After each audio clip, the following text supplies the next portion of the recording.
Hello, everyone. Welcome to our event, which is second in a series of community exchange on the role of higher education in the climate change arena. This event is presented by Higher Education Engagement and Transformation. We call it HEET shortly, Community of Practice. So we're really happy you all are joining our event. And as we do this on every event, it's our tradition. Please write your names in the chat. Where are you from? I'm from Kazakhstan, Almaty. It's a nice evening here. And please write your study place or workplace if you want to. And also, I'm curious what kind of food you like. For example, I like our Kazakhstani food, which is called peshparmak. It's 5 fingers, the translation. So it's kind of dough and meat. We love meat here. So please do write. We want to know more about you. So this kind of event to network, to find new friends, to learn more from each other, because each HEET member brings a lot of expertise to our table. Next slide, please. Oh, Nora likes all kind of noodles. That sounds great. Hi, Chelsea. So my name is Albina Tortpaeva. As I said, I'm youth advisor for this community of practice, which is called HEET. And today with me, as always, Yolanda.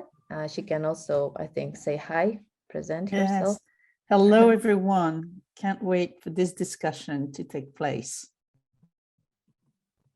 Okay, so if you had a look at our agenda today, we did some quick introductions to save your time for speakers and discussion.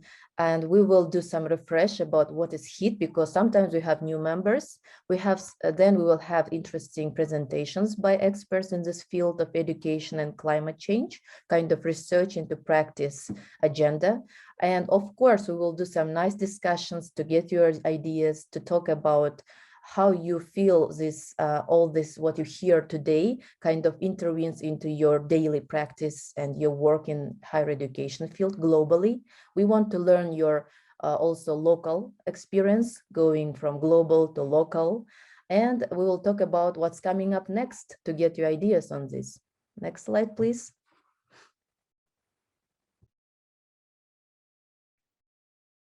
So this is Yolanda. I realized I didn't introduce myself properly here. I'm with FHI 360, and I am the champion for this community of practice with Albina. We're both partners in crime on this community of practice, because we are trying very hard to engage expertise with the whole international education community, especially the higher education community across the world, to advance youth learning priorities and really make sure that we all have a dialogue that is sustained across borders, especially this year about climate change. So as Albina said, we are part of the youthpower.org group. There's a discussion link there. You can become a member. It's free, and you will see a lot of other communities of practice that can help you in your work. So there we go. There's the youthpower.org. Don't hesitate to go there to register. Again, it's free. You're going to see a lot of information, not only about research, but also about the U.S. Agency for International Development funding, organizations, learning, and so on and so forth. So do not hesitate to join. Thank you. Albina. Thank you, Yolanda. So now you have kind of understanding what is HEET. If not, you can always write to us. How to register. It's kind of global community of practice, global group, networking group, working group.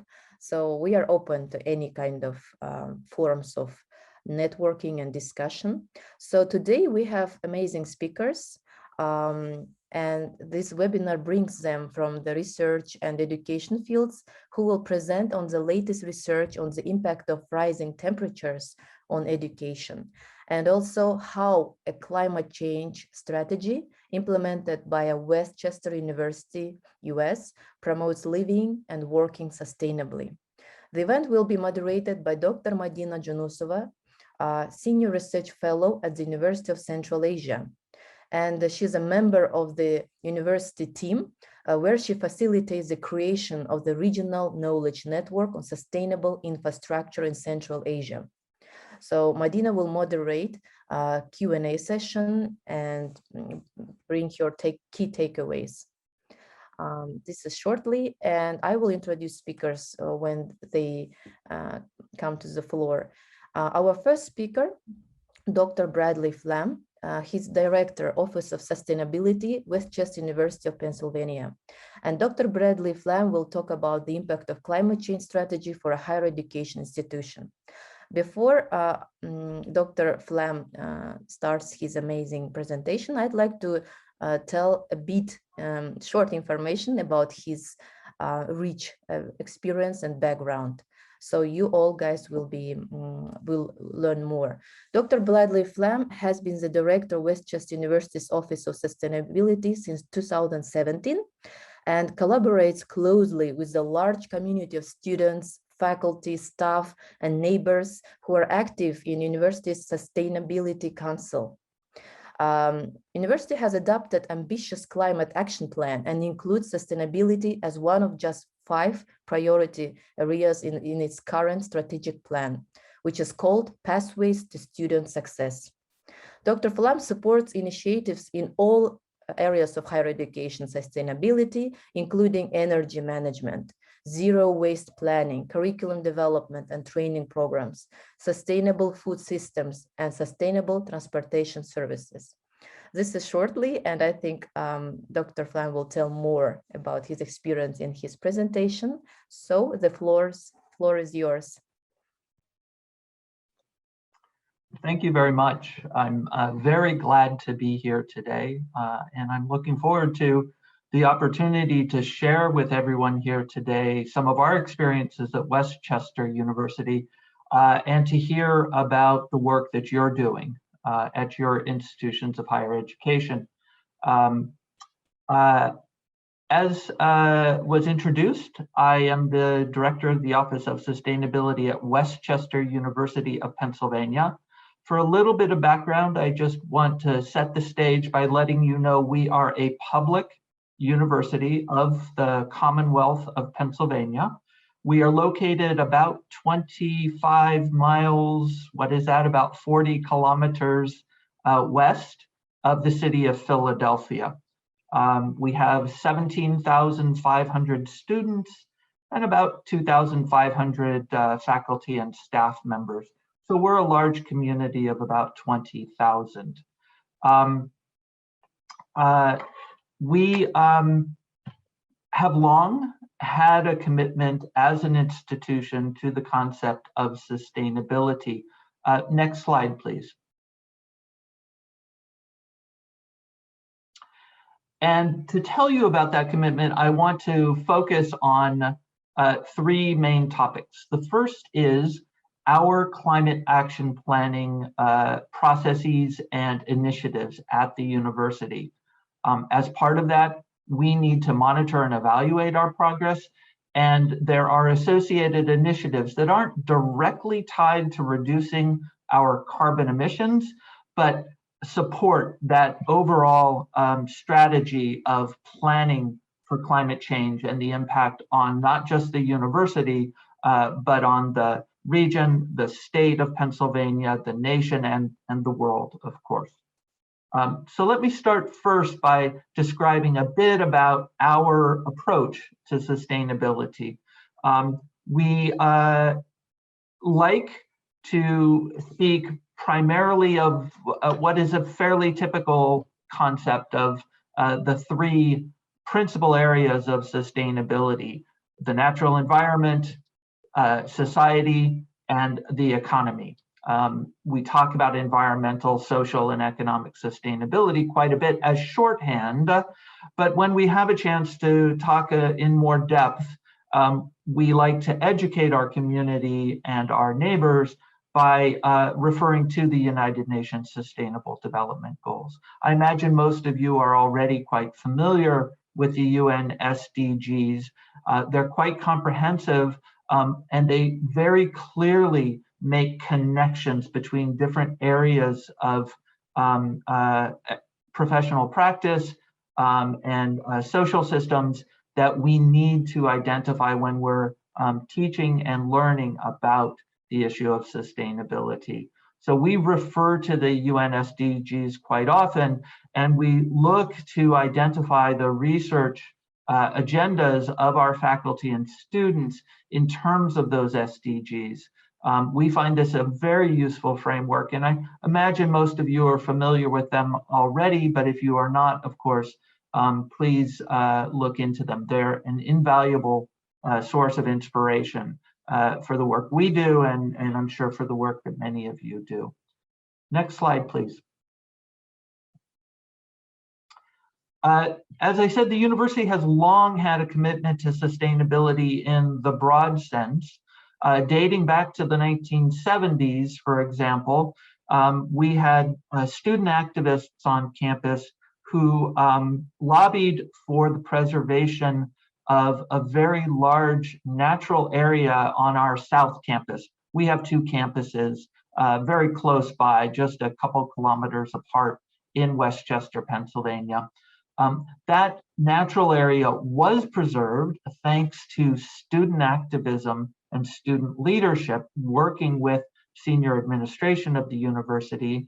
And that has today been known as the Gordon Natural Area. And you can see in the left-hand slide, the picture on the cover of our climate action plan, a beautiful shot from that natural area. It's a very important part of our university's natural environment and the learning environment. Many of our faculty and students use the Gordon Natural Area and its resources for research and teaching and recreation as well. So that dates back to the 1970s, but our emphasis on the issue of climate change and addressing the climate crisis is a bit more recent. Starting in the early 2000s, some of our faculty, staff, and students began arguing that the university needed to make a stronger commitment and to bring leadership in the region, the state, and the nation to the issue of climate change. And so our president of the university at the time, in 2010, joined an organization called the American College and University President's Climate Commitment. I will, in a moment, put a link to the website of the successor organization to the American College and University President's Climate Commitment. Today, the organization is called Second Nature, and they provide support to institutions of higher education that want to bring climate action into the work they do as scholarly institutions. So let me quickly put that in here. As part of that President's climate commitment, President Weisenstein signed a document that committed the university to creating what is known as a climate action plan. Once we say that this is important to us as an institution and make that commitment, we have to spend the time to understand the baseline conditions that our university faces and set forth a plan of action for bringing our carbon emissions down to zero over time. Now, you can see from the title on the left-hand portion of this slide that we created a climate action plan subtitled Carbon Neutral by 2025. This document was released to the university community in 2013, so it's 9 years old already at this point, and we are in the process of updating it. much has changed in the world since 2013, and our climate action plan needs to reflect those changes. But that ambitious goal of 2025 has driven much of the work that we have been doing over the past almost decade. And I'll tell you more about that in just a moment. But let me also say that the climate action plan is one reflection of the university's commitment to addressing climate change and sustainability challenges. But another important document that drives our work is the university's strategic plan, which is titled Pathways to Student Success and contains just 5 pillars that guide the work we do, of which sustainability is one of them. We've been very proud that the university has made this such a central point of the university's educational mission. Next slide, please. I am the director of the Office of Sustainability, but the Office of Sustainability at the university is quite small. We have 3 full-time employees and about a dozen students who work with us towards many of the objectives that we have identified as priorities for the university. But we don't do our work alone. It's not just the Office of Sustainability. At the university, we have adopted a model of inclusion in the work that we do to achieve environmental, social, and economic sustainability. And you can see at the center of this slide that we have a sustainability council with 7 or 8 standing committees that help us with all of the work that we do. Many universities will have a sustainability council or what they call an advisory committee that will be comprised of people who are officially nominated by senior administration to serve on that committee. That is a valid model. Many colleges and universities use it. But at Westchester University, we adopted a model of being welcoming and open and inclusive of anyone who is interested in these issues. So our Sustainability Council is a voluntary organization of over 100 members of our community, students, faculty, staff, and even some of our neighbors from the communities that surround the university. We couldn't do what we do unless we had this broad community of people who are committed to these ideals. We also work with student organizations, as you can see in the orange circles, groups like our Students for Sustainable Action, our Earth Club, the Slow Food Club, Net Impact, which focuses on sustainable business practices. Students really drive a lot of the work that we do. And then in the, I'm colorblind, I think they're blue circles, they might be purple. I'm naming just some of the offices and departments on campus, some of which you wouldn't normally expect are focal points of sustainable action: public safety, our colleges and academic departments, our grounds department, custodial. Yet we find that there are people who are champions for our sustainability commitments in every office on campus, and there is support from our senior administration for those employees to understand how sustainability impacts the work they do and to bring it into their practices and work on campus. So we're finding that we have colleagues and champions throughout the university community, and that makes a big difference in what we're able to accomplish. Next slide, please. So our climate action plan has 7 principal chapters in the document, and this document is available as a PDF on our website. I'll put that into the chat a little bit later. It was also on the previous slide that had the cover of the climate action plan. And I encourage you, if you're interested in the work we're doing, to download that document and take a look at it. The 7 chapters start with a greenhouse gas emissions inventory that allowed us to set a baseline against which we can monitor our progress towards carbon neutrality.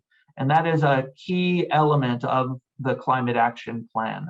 But the climate action plan is actually a sustainability plan as well, and has 6 additional chapters looking at different elements of our operations, from transportation to our dining services, solid waste and recycling, purchasing, and other areas. And the document includes over 6 dozen individual objectives that we have been working towards over the past 9 years. We've made good progress in many ways. There are some of those objectives that we are reevaluating their importance in 2022 as we look towards the next 10-year time frame. But this document has been invaluable to us in communicating our commitment and in identifying priorities that the Office of Sustainability, the Sustainability Council, and our colleagues on campus have been working towards. Let's talk about that climate action plan goal, that carbon neutrality goal, with the next slide.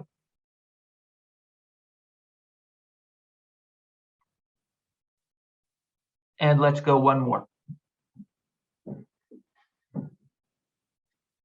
So, as I mentioned, carbon neutrality is a key element of our climate action plan. We set a very ambitious goal of achieving carbon neutrality by 2025, and by conducting a greenhouse gas emissions inventory and identifying the sources of our carbon emissions, which in general we categorize in these 3 categories of on-campus fuel combustion, our purchased electricity, and indirect carbon emissions. We are able to track on an annual basis of what progress we're making. Between 2010 and 2019, 2019 being the last full year that we could monitor prior to the pandemic, which led to the shutdown of our campus for over a year, and therefore our carbon emissions were extraordinary in 2020 and 2021. We're using 2019 as the measuring stick that we're still working with for the most part. Over that time period, we were able to reduce our total carbon emissions by over a third, by 37%, as you can see in this graph. That does include a small percentage of that reduction attributable to the purchase of what are called RECs, or renewable energy credits. I won't go into great detail about RECs, other than to say that our goal in the long run is to achieve carbon neutrality without the purchase of renewable energy credits or offsets like these. But they have been part of our strategy up until now, and so we incorporate them in our monitoring. This 37% reduction is actually not as impressive as the per person reduction on campus, because our student enrollment has increased by almost 20% over that time frame of 2010 to 2019. And so on a per person basis, our carbon emissions have been reduced by almost half over that time period. We're very proud of this. It is due in large part to our investment in low carbon, energy efficient heating and cooling technology on campus. We have converted about half of our building space of 4 million square feet to what is known as geothermal heating and cooling technology. That allowed us to eliminate some of the most carbon intensive forms of energy that we were using on campus, including coal and what is known as heating oil. We were able to eliminate those from our energy mix by converting to geothermal heating and cooling. There are other things we've done to reduce our carbon emissions, but that reflects a good amount of it. And it's why you can see our on-campus fuel combustion reduced to such a significant degree. Next slide, please. There is a challenge with our carbon neutrality goal, however. Even with a 37% reduction over that 9-year time span, we are not on track to achieving carbon neutrality by 2025. We will not be able to get to zero carbon emissions in every area of our use of energy by 2025, which is just 3 years away at this point. So we are in the process of updating our carbon neutrality commitment and our climate and sustainability action plan. And we are looking at the different scopes of emissions, as you can see in the slide here. So that on-campus fossil fuel combustion, which are stationary fuels like natural gas and heating oil, and our use of gasoline and diesel for vehicles on campus, refrigerants and chemicals that we use in our cooling systems, fertilizers and animals we do not have as much of on our campus, but there are many campuses that have agricultural programs that need to measure those emissions. In that area, we have made good progress, but to make the investments to convert more of our campus to geothermal heating and cooling and to transition our vehicle fleet to electric vehicles will take more time than 2025. And so we are likely to use a date of about 2035 to achieve carbon neutrality in our Scope 1 emissions. Our Scope 2 emissions from purchased electricity, we are still hopeful we'll be able to retain that 2025 carbon neutrality commitment. And we're doing this by investigating the possibility of procuring all of our electricity from renewable sources, solar and wind. Scope 3 emissions are indirect. They come from commuting, business travel and study abroad, food, paper, waste, and wastewater. Those are tougher, particularly our commuting emissions, because about a third of our community commutes to and from campus every day, most of them driving themselves in their personal vehicles. We are working hard to identify strategies to give people better alternatives for commuting to and from campus that are lower carbon, but we're likely to need more time for that element of our climate action commitment to be driven down to zero. So we are making updates to that. Next slide, please. We have associated initiatives, as I mentioned, those 6 additional chapters of our climate action plan refer to these. I'm not going to go into detail on all of them, but I do want to mention a couple of the key ones. Next slide, please.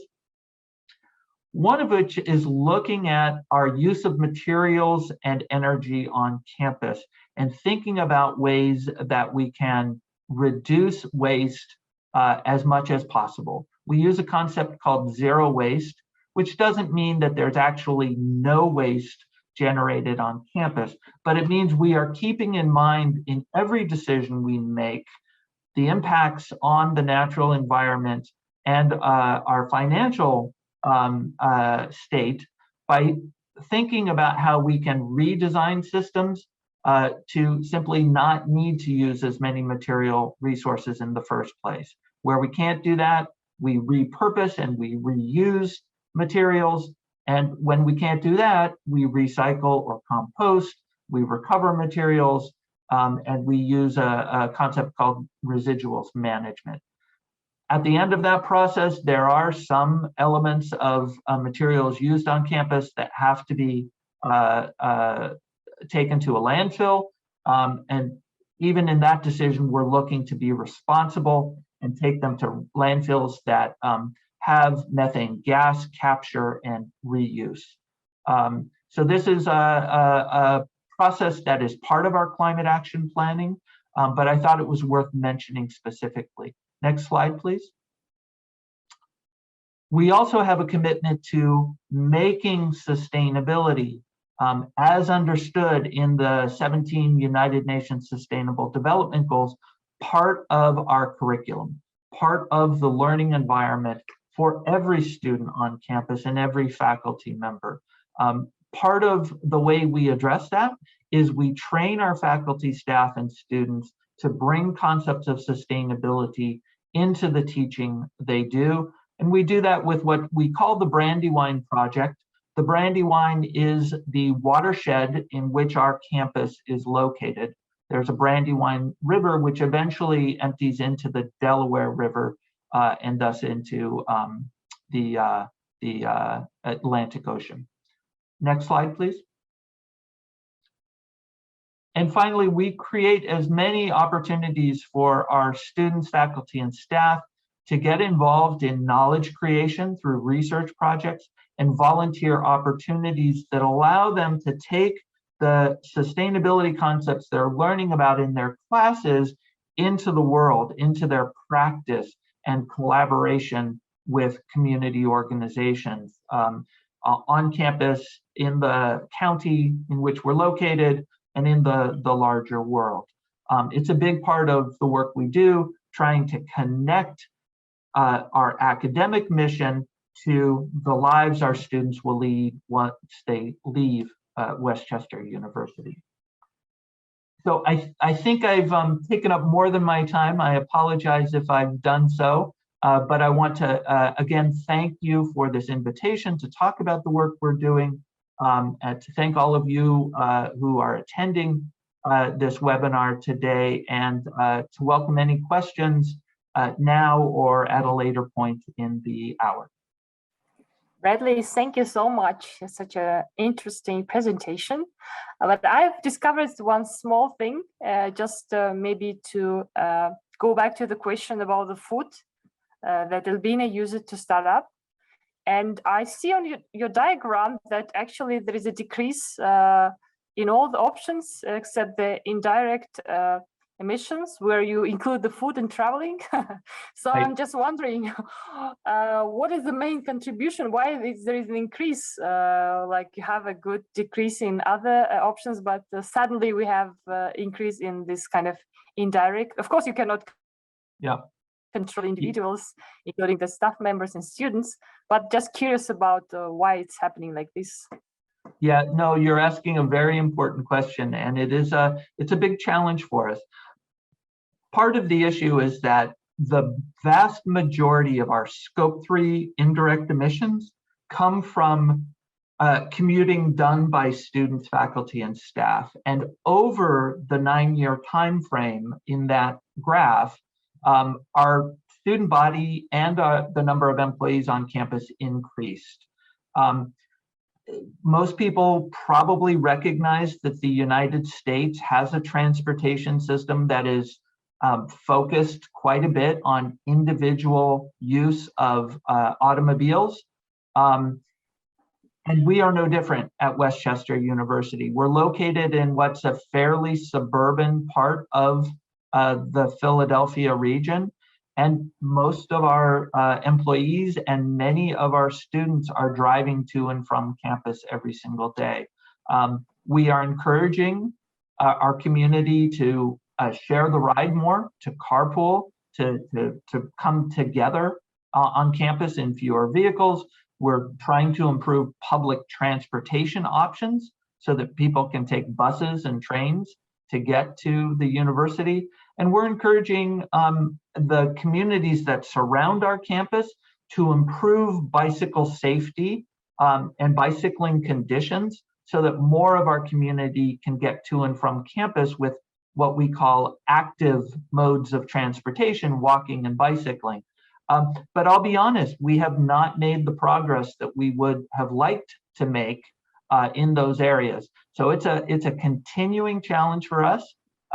We're doing what we can to give people better options for how they commute to and from campus, but we're still a long way from the commitment we've made to carbon neutrality. I will say that this is a challenge for most colleges and universities. We are not unique in this respect. You're right. Actually, I'm happy to see that even before pronouncing that we're going to move to discussion. And at the end, I will make some summing up of the takeaways. I see that so many questions are here in the chat area. So Bradley, you actually made an interesting insights. I will start from the first, Christina's question. It's actually, she actually excited about this experience of Brandywine project, because we all know that capacity building is the most important. Like, just saying, let's adapt to the climate change is not enough. Everybody should understand what's about and what kind of individual or group actions must be done. So trainings are very important.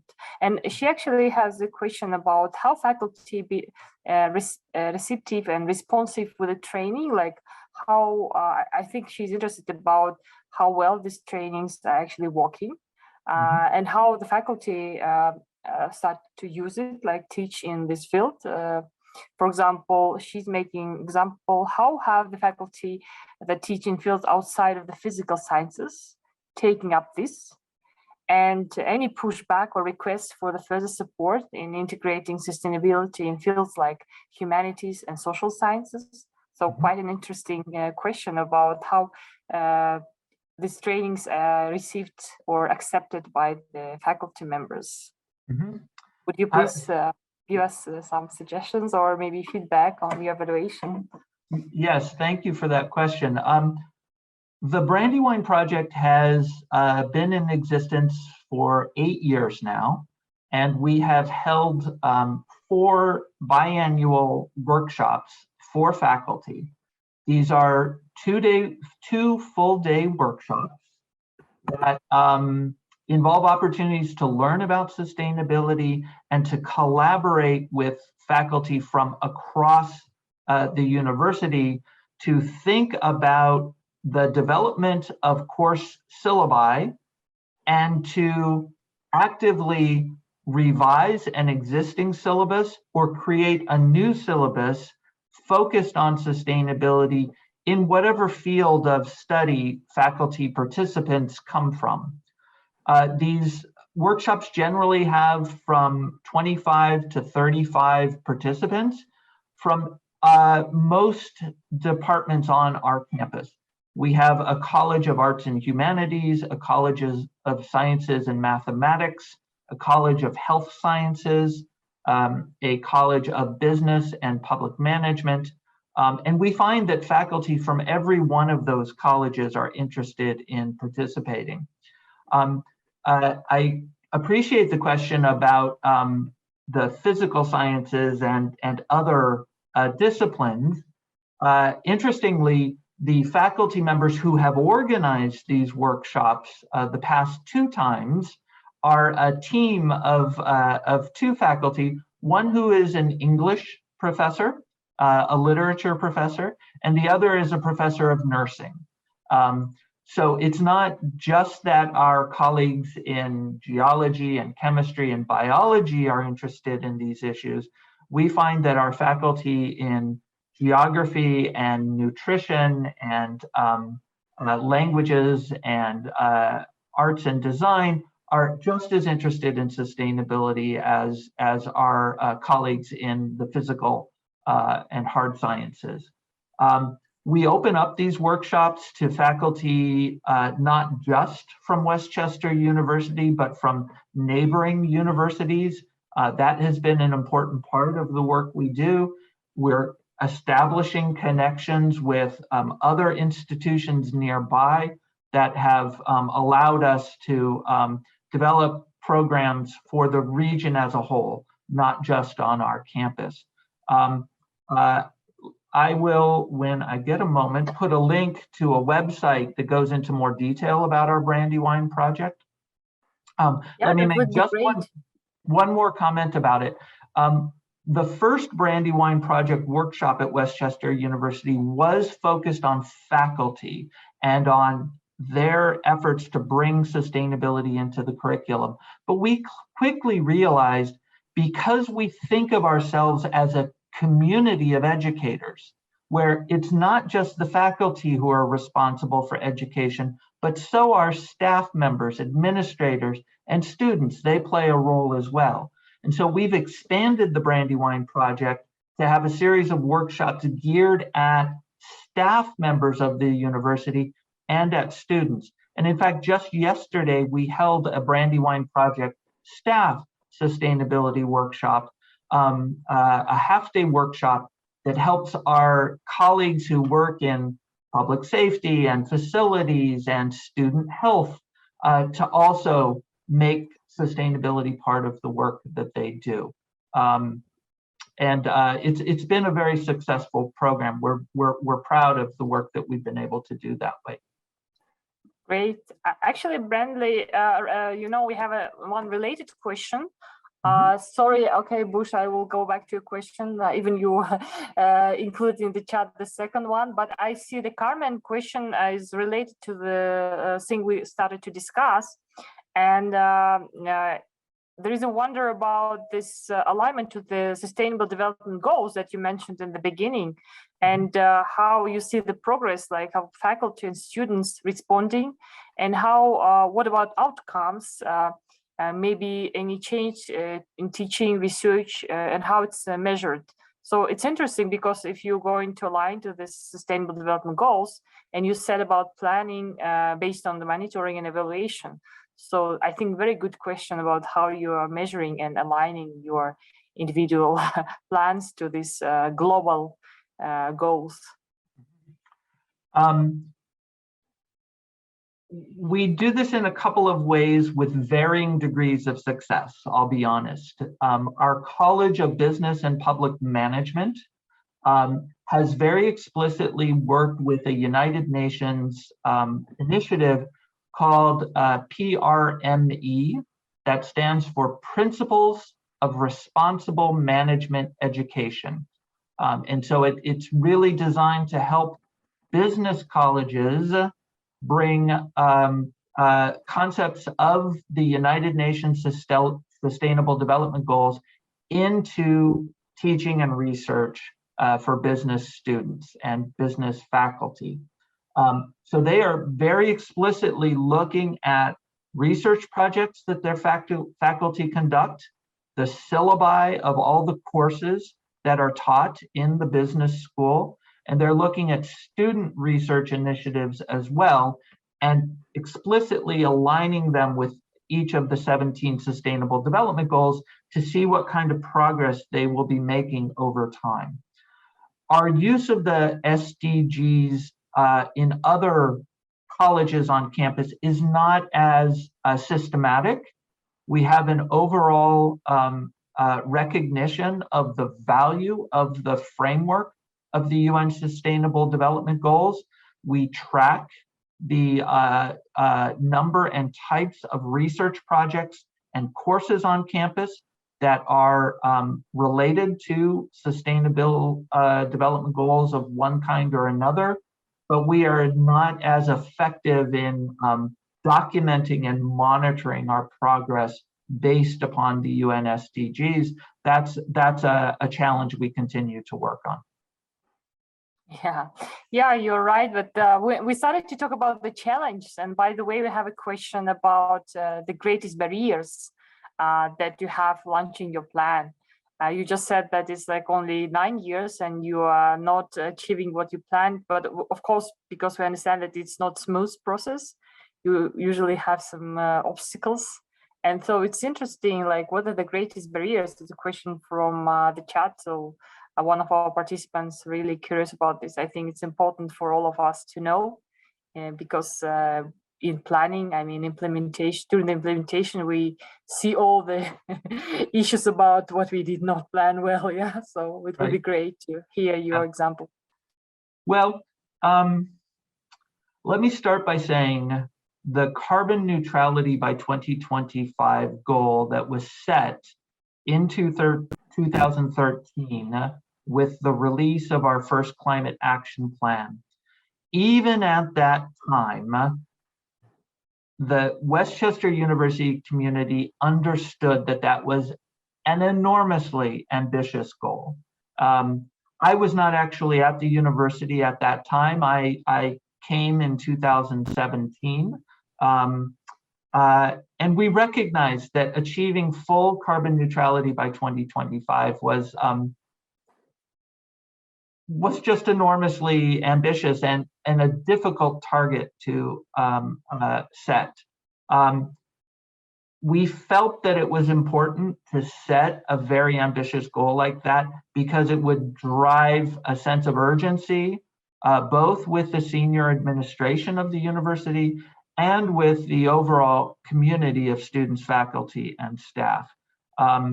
We've made some good progress, but some of the barriers we have faced have been financial. In order to, for example, procure all of our electricity from renewable sources required a bit of a premium in terms of the prices we paid for electricity. And given our overall educational mission, decisions have been made that we aren't ready to make that commitment just yet. We're hopeful that in the coming years, we're going to be able to do that, in part because technology has been changing and the cost of renewable sources of electricity have been dropping and are expected to continue dropping in the future, particularly when we account for all of the externalities associated with the combustion of traditional sources of energy, fossil fuels like coal and heating oil and natural gas. Some of the other barriers we face are related to turnover in leadership, not just at the highest levels of the university, but in some of the other departments and offices on campus. It's an ongoing challenge for us to educate people who come to campus as staff, faculty, students about the goals that we've set. That's a challenge we embrace. We know that it's part of the university experience for students to come, spend 4 years, and then go on to other activities in their lives. But it means that each year we have new people coming onto campus who aren't familiar with the goals that we've set. And so it's a regular and consistent challenge to educate the community about the commitments we've made. So we are trying our best. We're working hard. We're making sure that the community on a consistent basis is educated as to the goals we've set. And we know that we've got a lot more work to do. Hey, great.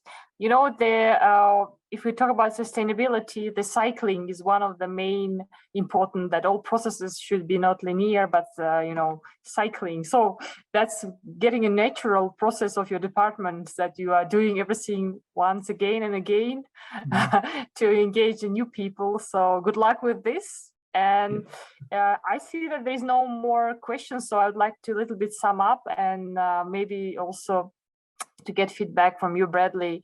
I'm so upset that today we don't have another colleague, Steve Commings, because he was planning to talk about his observation about the impact of the high temperatures on the, from outside and inside to the schools and students, and how it's impacted their physical and mental health, and actually the ability to learn, even the performance. And also the relationship between the teachers and peers, which is quite interesting. But hopefully once we can hear from him. And he actually mentioned that it's important to do planning. It's important to take some evidence-based actions. So something you do with evaluation and monitoring, it's excellent, I think, example. And Stephen also wanted to mention, and I hopefully if once he's with us, said about that, as you said, the different level actors must be engaged here, global actors, national level, regional, local, and even the community living nearby the campus. So I see that your action plan and your plan is quite an interesting experience, and I hope that you will implement it successfully. And just to take away, I think it's important to mention that universities are important players in development, and Bradley's presentation made it one of the case. when we can achieve sustainable development goals globally by engaging universities. If universities will be responsible and take it as their own action. And also interesting is that model of inclusion. I think that it's a good example that you see the bottom-up approach when the faculty members and students initiated this process. It's not a top-down decision by any top-level manager or the global actor or national, but it was actually community inside the university willing to change something. And then reaction of the university that they accepted it and even become a member of the wider community. And this wider community allows also you to interact, networking, and learn. And I'm happy that you have this plan, even it's overambitious, but we have to dream. Our dreams must be large. And once we achieve it, so sometimes we have mistakes in numbers, but in general, we see the good, we're looking at the good direction. There is a light at the end of the tunnel. And of course, we have to think about the costs and benefits. And of course, there's some costs related with some actions we are taking now, but we have to think about the long-term benefits. So I think that, as Bradley mentioned, there are many things changing. Some costs can be decreased with the technology, with the development of the science. So if faculty members are engaged and they can help with decreasing costs, I think it would be perfect. And also it's interesting to see that even though we are trying to do a lot of things voluntarily, but it again depends on everybody's individual decision. And so we have to work with students and faculty still to communicate what is about decreasing the negative impact by the everyday actions, including traveling, eating food, or cooking. Yeah, and that's why it's interesting to hear from Bradley, and I hope everybody will take it. The measuring is important, so collecting evidence, measuring, and to have some empirical indicators to prove and to show transparently that where we're moving, and if these actions actually bring any change, the positive change, and good to show it back to the community so that they're all happy. Yeah, we're going to the right direction. And then also it can actually you can encourage more actors to join, and also your dialogue with the new top managers that are changing, will be better if you have some empirical evidence to show and to protect your ideas, and that actually you're doing the good thing. So I think this is important because sometimes we forget about collecting the data properly, and also to use it for making right decisions. So example, and I really like your mentioning the business school and the all activity they're doing, because entrepreneurial I think drivers are important, because they are leaving the campus here, and tomorrow they start their own business. They will engage in the market, and it would be great if they have already some ideas how to make our life more sustainable and how to contribute to the climate adaptation. So somehow your university is pushing some interesting change to the community overall.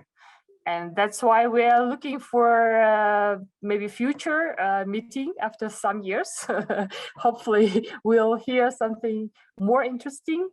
And I see here that we don't have any more questions, and the time is up, yeah.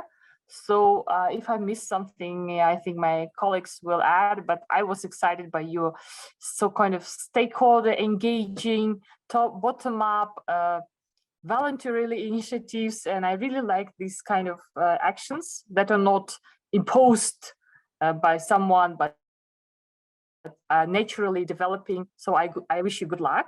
And if you revise your strategy based on the findings on monitoring and evaluation, I'm happy to be with you, because I really like using the monitoring evaluation result for adopting the strategy.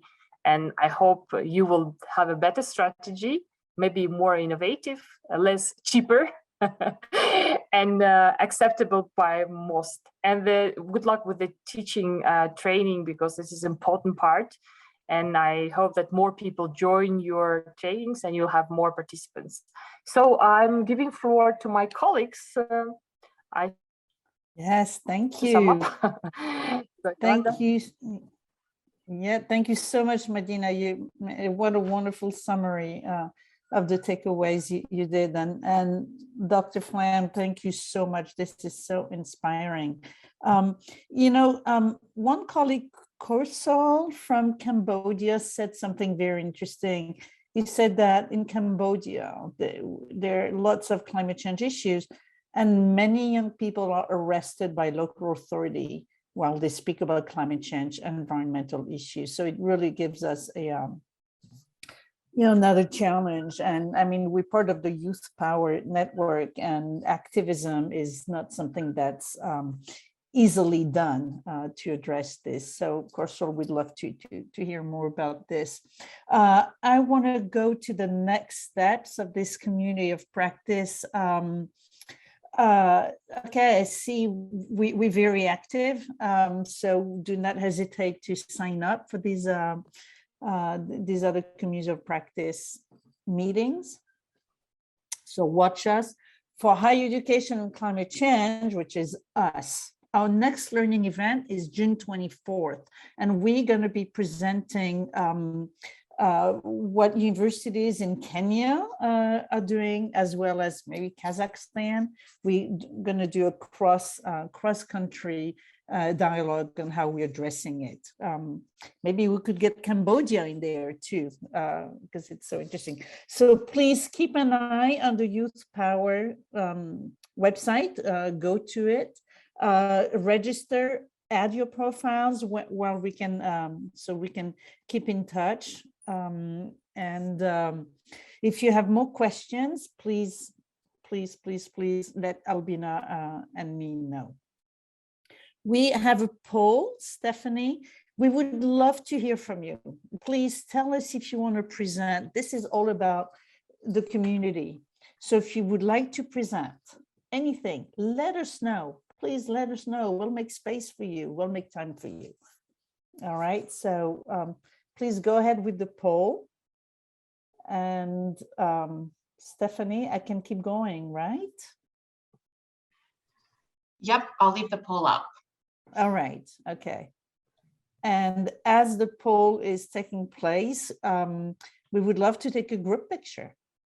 So turn your cameras on, and Stephanie's gonna take a group picture. If you do not have time to fill in this poll, or you need more time to think about other presentations, you can please let us know and by email. All right, so cameras are on. Big smile. Stephanie will tell us. Oh, this is so nice to see everyone. Oh my goodness, this is great. All right, turn them on, turn them on. I want to see you. All right, I see some more faces coming up. All right, so I'm pulling up to take that photo. And that will happen in 3, 2, 1. Great. All right. I think we have one more. I think Bohusu just joined. Okay, let me pull it up. Oh, no, he just disappeared. Okay. All right. Okay. All right. Well, thank you, all of you. Thank you, Dr. Flam, for this fabulous presentation. Thank you, Dr. Silva, for this amazing moderation. Thank you, Stephanie, for the remarkable work you did to get us ready. And Albina and I are just so proud to be, making this dialogue richer with your experiences and your questions. So please let us know if you want to present 5 minutes, 15 minutes, whatever you want to do. We'll be happy to do that. See you on June 24th, and have a wonderful rest of the day. Bye-bye. Thanks for coming. Thanks, everyone. Bye.